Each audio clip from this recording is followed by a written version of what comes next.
Nous avons Pascal Hébrard avec nous, le directeur de l'agence Wonderful. C'est vous qui êtes l'auteur de ces images.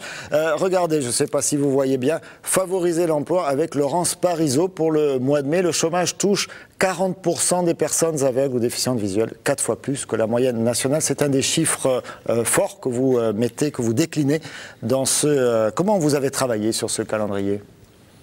En total partenariat avec Vincent Michel. Et en réaction, c'est vrai que ces chiffres-là, moi, m'ont beaucoup touché. Très honnêtement, c'est à partir de ces chiffres que je me suis rendu compte de l'écart qu'il pouvait y avoir.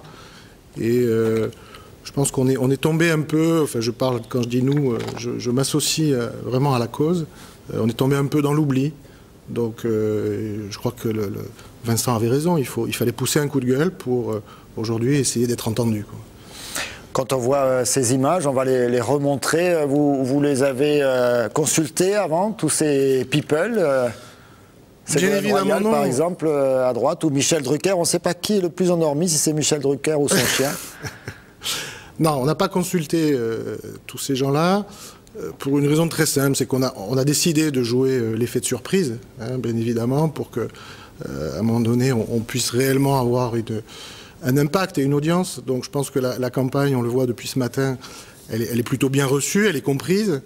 Et on espère jouer sur l'intelligence du geste, hein, puisque les visuels ne sont pas dégradants. Hein, à aucun moment on a voulu blesser ou vexer quiconque. Mais en revanche, il était grand temps, je crois, que les aveugles soient mieux vus, sans mauvais jeu de mots, et qu'ils soient entendus. Ils ont des tas de choses à proposer, hein. Ils ne sont pas là pour être larmoyants et pour demander, ils ne font pas la quête. Hein. Les quêteurs canne blanche, c'est fini depuis très très longtemps.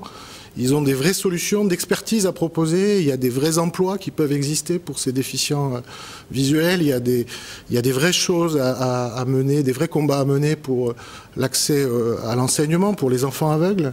Hein, c'est pas normal aujourd'hui qu'un enfant aveugle reçoive ses livres à l'école à partir du mois de février ou du mois de mars, quoi.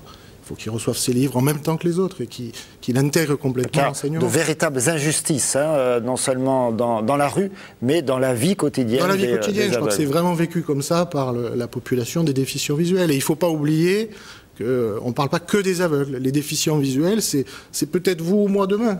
Il y a des tas de gens qui deviennent... Alors là-dessus, on peut saluer également, hein, le vocabulaire, puisque la Fédération des aveugles affiche clairement la couleur. Hein. C'est pas il y a des malvoyants, des personnes qui voient très très peu, mais il y a des aveugles et on appelle ça des aveugles. Absolument. Il y a des aveugles de naissance, il y a des gens qui deviennent aveugles plus tard par accident, et puis il y a des déficients visuels. J'ai croisé beaucoup d'aveugles et de déficients visuels en travaillant sur ce projet avec eux. Il y a des gens... qui sont devenus aveugles ou déficients visuels à l'âge de 50 ans, des gens qui avaient des fonctions très importantes, des gens qui étaient opérationnels dans leur vie quotidienne et qui tout d'un coup se retrouvent confrontés à ce handicap et ben, ces gens-là doivent continuer à évoluer dans notre société. Et on a tout à fait les moyens, sans que ça coûte plus cher, on a tout à fait les moyens de les intégrer. Alors un chiffre quand même, hein, sur cette image-là, avec un chien d'aveugle entre Danny Cohn-Bendit et Cécile Duflot, hein, donc le couple d'Europe Écologie. Le saviez-vous, l'éducation d'un chien guide coûte plus de 20 000 € et dure environ 18 mois. C'est un long processus. C'est pourquoi si peu d'aveugles ont droit à ces chiens qui sont pourtant d'un très grand secours. Allez, je ne résiste pas à vous montrer cette autre image. Là, c'est celle qui a réclamé le moins de travail à l'agence, Thierry Ardisson, puisque les lunettes noires, ça fait partie de son habillement habituel, non?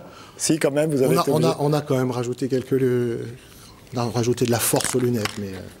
Voilà, Ségolène Royal. Frédéric Mitterrand encourageait la lecture également, donc j'avais promis de ne pas montrer toutes les images, c'est fait. Où est-ce qu'on le trouve, ce calendrier?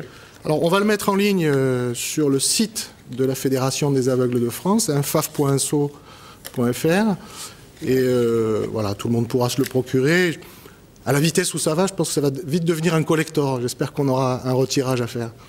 Faut être qui aujourd'hui pour être bien vu? C'est la question que vous posent les aveugles et les déficients visuels de France. Merci beaucoup Pascal Hébrard d'être venu jusqu'à notre plateau.